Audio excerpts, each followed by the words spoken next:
Uzņēmums Zelta taka ir ģimenes uzņēmums, kurš nodarbojas ar metāllūžņu iepirkšanu.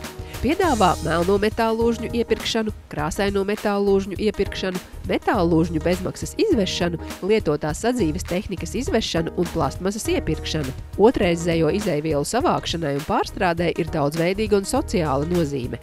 Veicot šo apsaimniekošanu, mūsu uzņēmums rūpējas par to drošu un videi nekaitīgu uzglabāšanu un apstrādi, līdz to nogādāšanai otrreizējai pārstrādei. Šādas darbības rezultātā mēs sniedzam ieguldījumu apkārtējās vides sakopšanā un vienlaikus nodrošinām apsaimniekoto materiālu nonākšanu otrreizējās pārstrādes apritē. Uzņēmuma pamatdarbība ir vērsta uz dažāda veida metāllūžņu savākšanu gan no privātpersonām, gan no uzņēmumiem.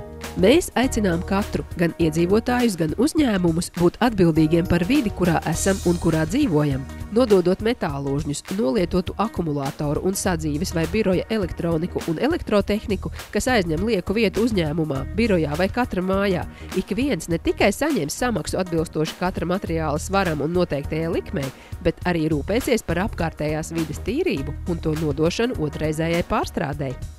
Martā speciālais pavasara piedāvājums metāla izvešanai. Tagad strādājam no 8:00 līdz 20:00.